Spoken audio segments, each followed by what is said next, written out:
Je me présente, je m'appelle Madame Haliba, votre prof de français.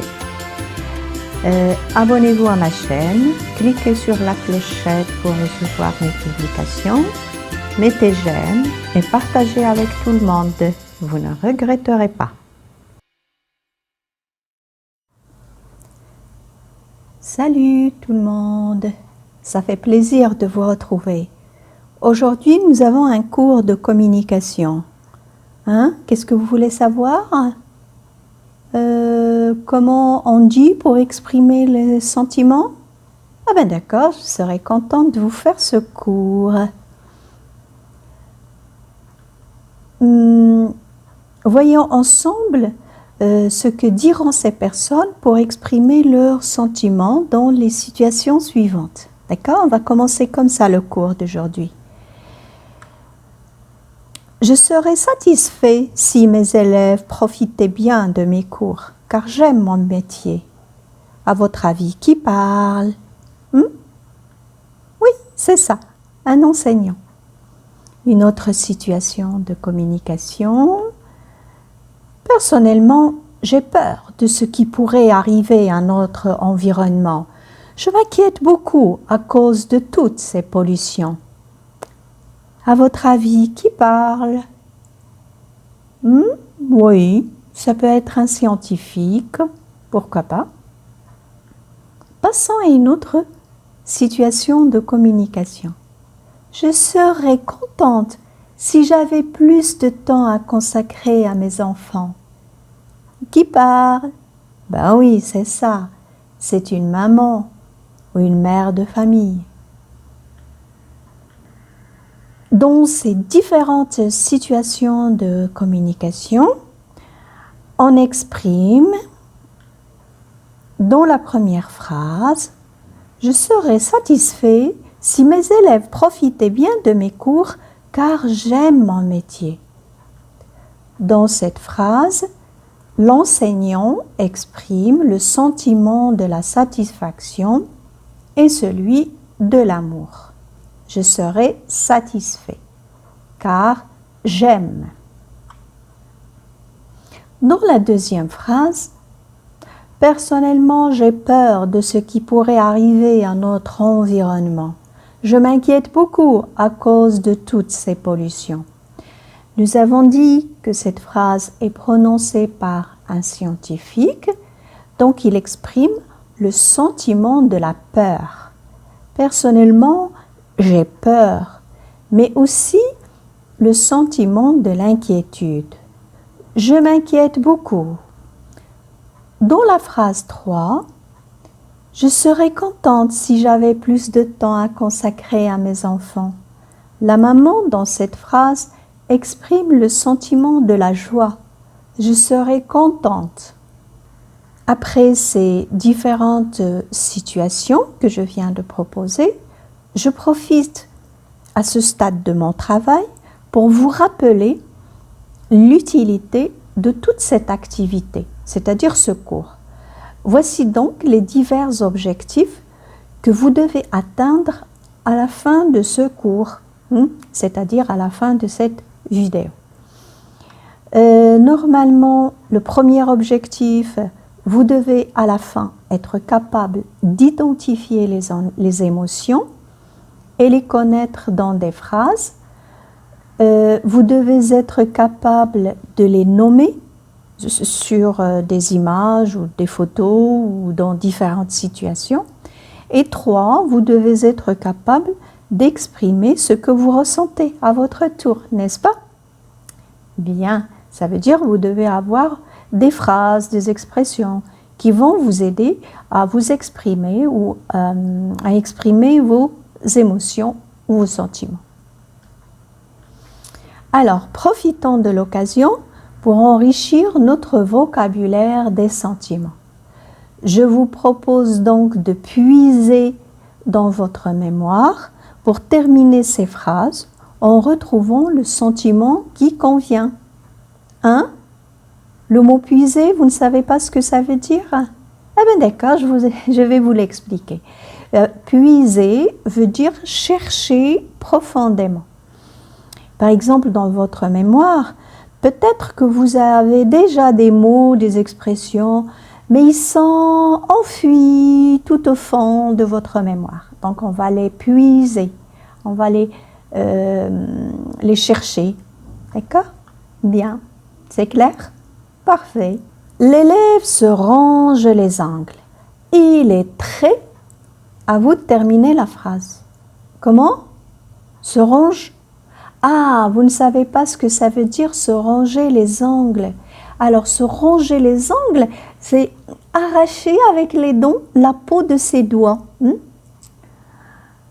Alors, l'élève se ronge les ongles, il est très... Si vous avez trouvé le mot, écrivez-le sur une feuille. Passons à une deuxième phrase. L'enfant pleure, il a...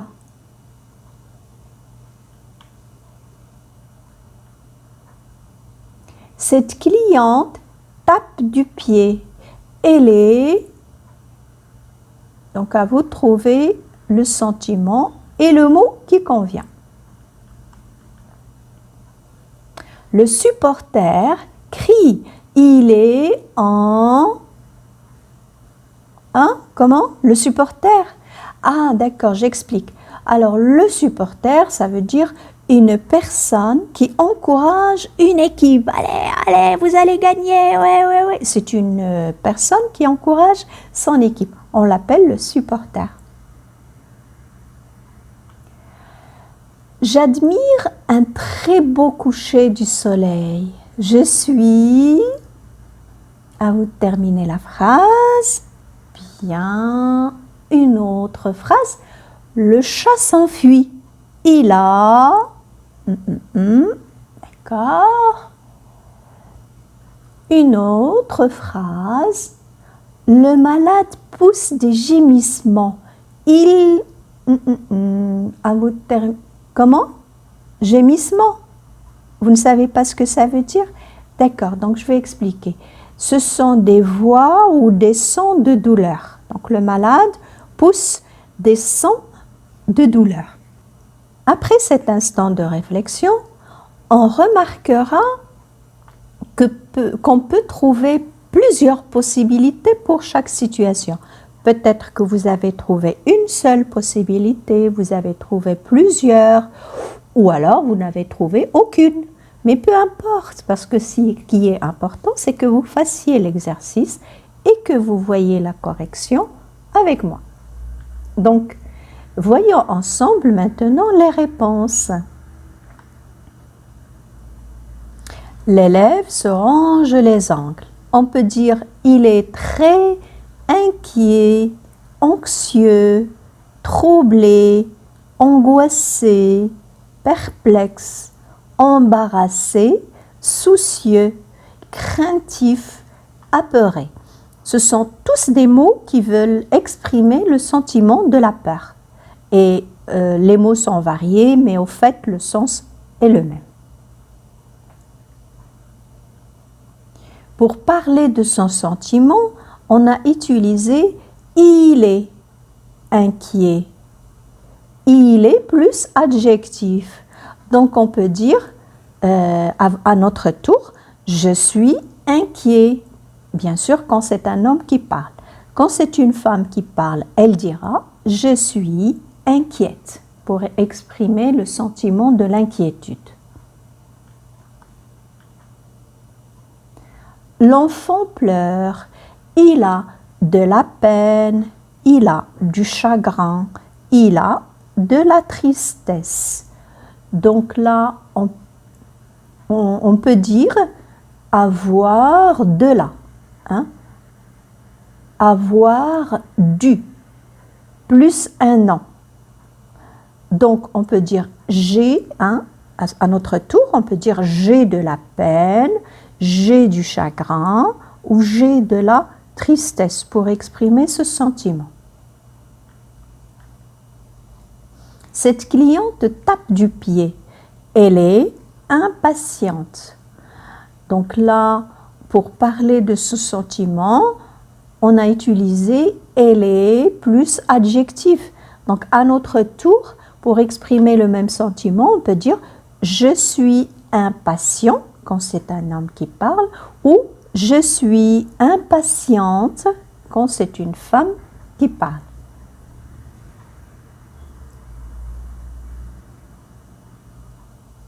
Le supporter crie, il est énervé. Pour parler de ce sentiment, on a utilisé il est plus adjectif. Donc on peut dire je suis énervé quand c'est un homme qui parle. La femme dira aussi je suis énervée, mais à l'écrit, il faut quand même remarquer le E du féminin. C'est l'adjectif qui s'accorde. J'admire un très beau coucher du soleil. Je suis enthousiaste. Donc, pour parler de ce sentiment, on a utilisé il est plus adjectif. Donc, on peut dire il est enthousiaste, comme on peut dire je suis enthousiaste, ou une femme dira aussi je suis enthousiaste. Donc là, pas de différence au niveau orthographique. Le chat s'enfuit, il a peur. Pour parler de ce sentiment, on a utilisé il a plus un adjectif. Donc, nous-mêmes, on dira j'ai peur quand c'est un homme qui parle, j'ai peur quand c'est une femme qui parle. Là encore, il n'y a pas de différence orthographique. Le malade pousse des gémissements, il souffre. Pour exprimer le sentiment de la souffrance, on peut dire je souffre ou bien j'endure, j'éprouve de la douleur, j'éprouve de la souffrance, j'ai de la peine. Maintenant, je vais vous demander de bien retenir les constructions suivantes pour être capable, à votre tour, de formuler des phrases dans lesquelles vous exprimez des sentiments. Généralement, on dit « j'ai peur de » plus un nom ou « j'ai peur de » plus un verbe à l'infinitif, par exemple pour exprimer l'inquiétude. Exemple, j'ai peur de l'échec, donc de plus non. J'ai peur d'échouer, D' ou de plus verbe à l'infinitif. Comment? Échouer. Ah, vous voulez savoir ce que ça veut dire? Alors, échouer veut dire ne pas réussir. C'est le contraire de réussir. Par exemple, vous avez passé un examen, vous avez échoué. Mais parfois, avant même de passer un examen, on a peur d'échouer. Pour exprimer un sentiment, on peut donc utiliser soit le verbe être, soit le verbe avoir. On peut dire par exemple, je suis content quand c'est un homme, je suis contente quand c'est une femme, je suis en colère quand c'est les deux, je suis étonné avec un E accent ou je suis étonné avec E accent E. On peut utiliser aussi le verbe avoir, on peut dire j'ai peur, j'ai honte. D'accord? Hein?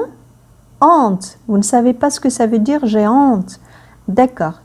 Alors, la honte, c'est un sentiment pénible d'infériorité ou d'humiliation devant quelqu'un. Comment?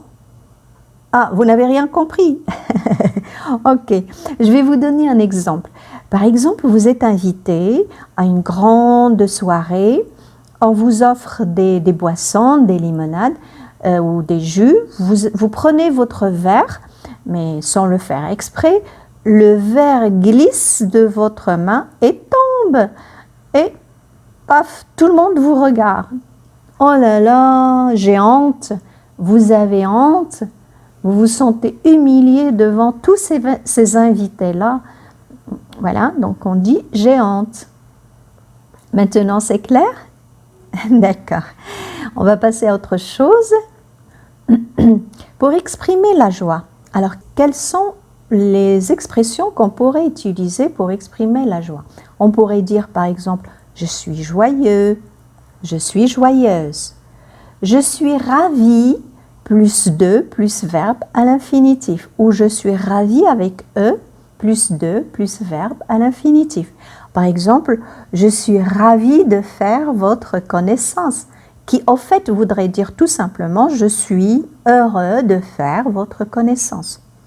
On peut utiliser aussi l'expression je suis fou de joie si c'est un homme qui parle. Si c'est une femme, elle dira oh, je suis folle de joie. Sinon, il dira je me réjouis de plus un verbe à l'infinitif. Par exemple, je me réjouis de faire ce voyage ou je me réjouis de venir à cette fête. Pour la tristesse, qu'est-ce qu'on pourrait dire? J'éprouve du chagrin. Sinon, on pourrait dire j'ai de la peine. Ou alors j'ai la gorge nouée. La colère. Maintenant, pour exprimer la colère, on pourrait dire je bouillis de colère. Je suis enragé. Si c'est une femme qui parle, on ajoutera le E du féminin. Je suis furieux. Si c'est un homme qui parle. Je suis furieuse. C'est une femme qui parle. Oh, je suis indignée. La femme aussi dira je suis indignée. Mais à l'écrit, on ajoutera le E du féminin. Maintenant, le sentiment de la surprise. Qu'est-ce qu'on pourrait dire quand on est surpris? Je suis étonnée. Je suis étonnée. Je suis stupéfait quand c'est un homme qui parle. Je suis stupéfaite quand c'est une femme qui parle. Je suis surpris. Je suis surprise.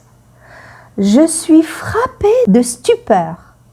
Je suis frappée de stupeur. Donc là, je vous donne le masculin et le féminin pour faire attention à l'écrit. Mais normalement, à l'oral, il n'y a que stupéfait, stupéfaite, surprise, surprise, qu'on entend vraiment la différence. La peur, qu'est-ce qu'on pourrait dire? Je suis inquiet, je suis inquiète, je frissonne, je frissonne, je suis angoissée, je suis angoissée, je suis effrayée, je suis effrayée, je suis épouvantée, je suis épouvantée, je suis terrifiée, je suis terrifiée, je suis mort de peur, je suis morte de peur, j'ai la chair de poule, j'ai la chair de poule. Voilà des expressions différentes. Voici encore des expressions toutes faites qui vont encore vous aider à exprimer vos sentiments. Par exemple, pour exprimer la timidité, on pourra dire « je manque d'audace » ou alors « je suis devenue rouge » ou alors « je ne sais plus où me cacher » ou alors « j'ai senti ma figure s'allumer comme un phare ». Pour exprimer la peur, on pourra dire par exemple « je sens mes pieds cloués au sol » ou alors « je suis agitée par des frissons » ou alors « je claque des dents ».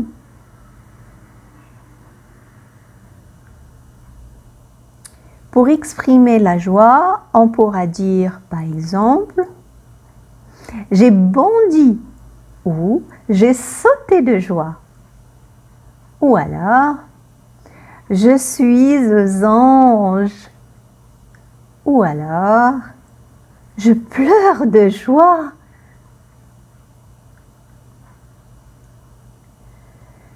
C'est le moment de faire des exercices. Vous êtes d'accord? Alors, voilà. Je vous propose des images et à vous de trouver le sentiment ou l'émotion exprimée. Ensuite, formulez une phrase dans laquelle vous exprimez ce sentiment. Vous êtes prêts? Alors, allons-y! C'est quoi comme sentiment? Vous arrivez à trouver ce sentiment? Une fois vous avez trouvé le sentiment, essayez de me donner une phrase. Une phrase dans laquelle vous exprimez ce sentiment. Vous n'arrivez... Ah, vous n'êtes pas arrivé à le trouver. Ah d'accord, c'est un peu difficile. Ah, c'est pas grave. Le voilà. C'est l'ennui. C'est l'ennui. S'ennuyer. Qu'est-ce que vous allez dire? D'accord. Pour exprimer l'ennui, vous allez dire « Je m'ennuie à mourir ». Ou alors, vous allez dire « Je ne sais pas quoi faire ». Par exemple, vous êtes en classe et que vous n'aimez pas le cours, vous n'aimez pas la matière, donc vous allez vous ennuyer. Vous allez dire « Je m'ennuie à mourir ». Vous êtes agacé, le temps ne passe pas très vite et vous avez envie que ça se termine vite. Donc vous allez dire « Je ne sais pas quoi faire ». Et ce sentiment-là, c'est quoi?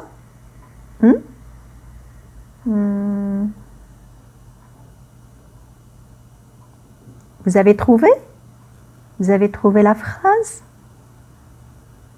Alors, normalement, c'est l'embarras. C'est le sentiment de l'embarras ou bien de la confusion. Qu'est-ce que vous allez dire?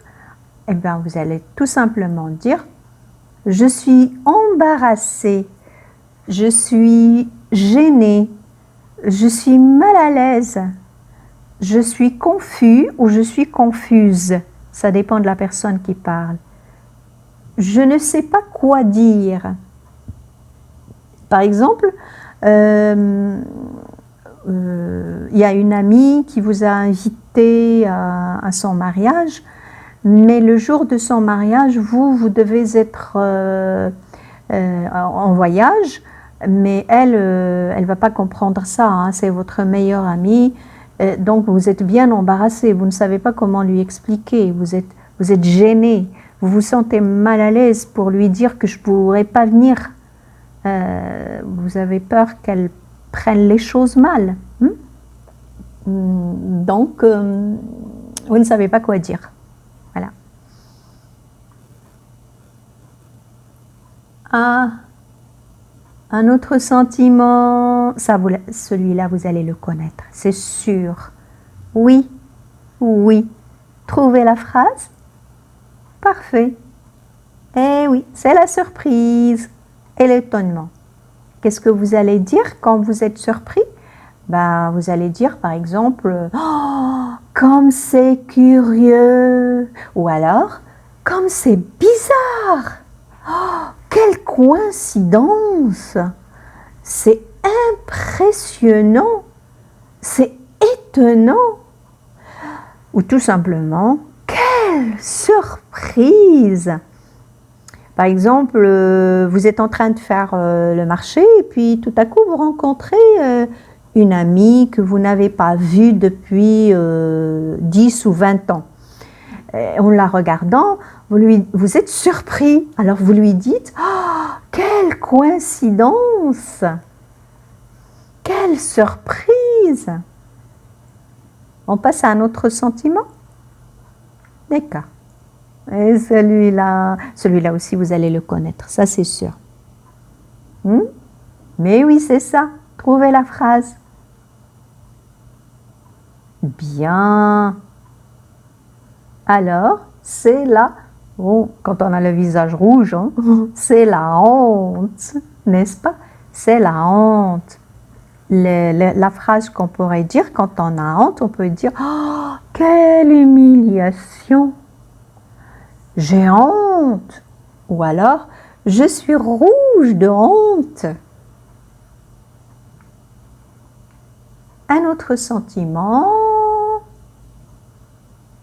Non, c'est pas la surprise. Hein. Non, on l'a vu déjà, la surprise. Ça, c'est autre chose.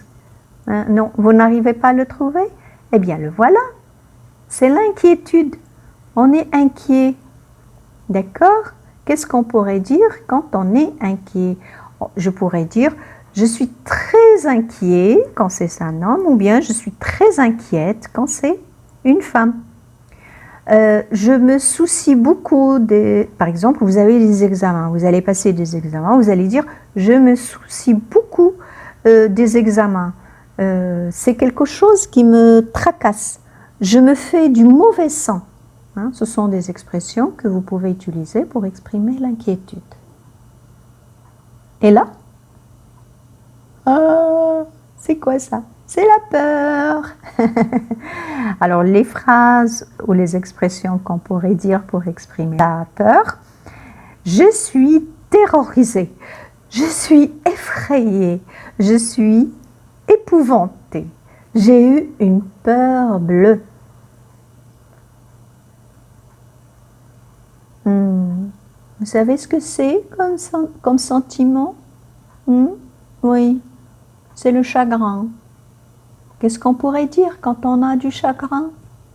On pourrait dire j'ai le cafard, je suis déprimée, je vois tout en noir, je suis triste à mourir.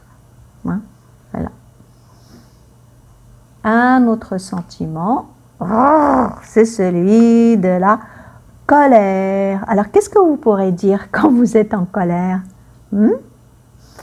Alors, on pourra dire, par exemple, je suis indigné, je suis fou de rage, ça me met hors de moi, je suis enragé, je suis très contrarié, je suis scandalisé. Et là, vous avez trouvé? C'est quoi? Ben oui, c'est la tristesse. Qu'est-ce qu'on pourrait dire quand on est triste? Ben, on pourrait dire je suis malheureux ou je suis malheureuse. J'ai le cœur brisé. Mon cœur fond en larmes. J'en ai gros sur le cœur. Voilà. Mais on n'est pas triste, nous. On est content de faire le cours, n'est-ce pas? Après le premier exercice, voici un autre exercice. Ça vous fait plaisir? Vous êtes content? Bon, bravo. Alors, trouvez le sentiment qui pourra convenir à chaque situation proposée. Je vais vous proposer des situations de communication et à vous de trouver le sentiment. 1. Qu'est-ce qu'une mère ressent lorsque sa fille a été grossière avec la voisine?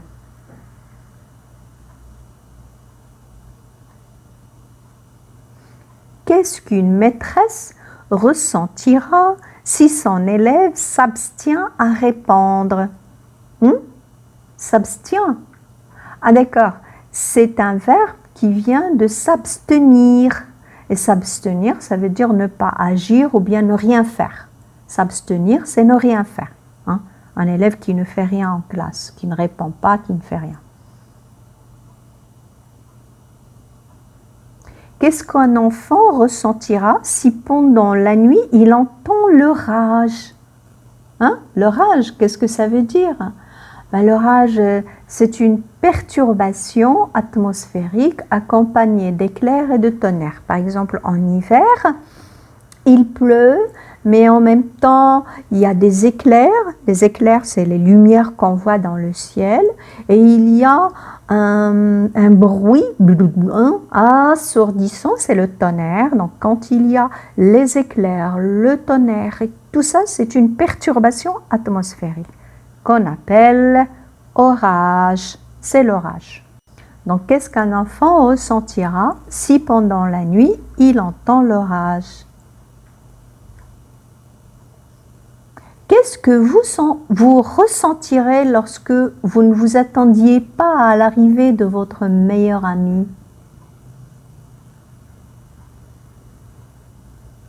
Qu'est-ce qu'une famille ressentira lors de la disparition d'un proche?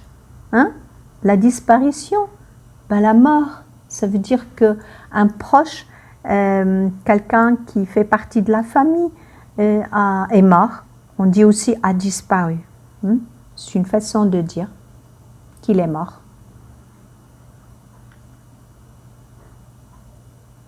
Alors, maintenant, voici la correction de l'exercice. Vous allez la comparer avec vos réponses pour voir est-ce que vous êtes arrivé ou non à comprendre.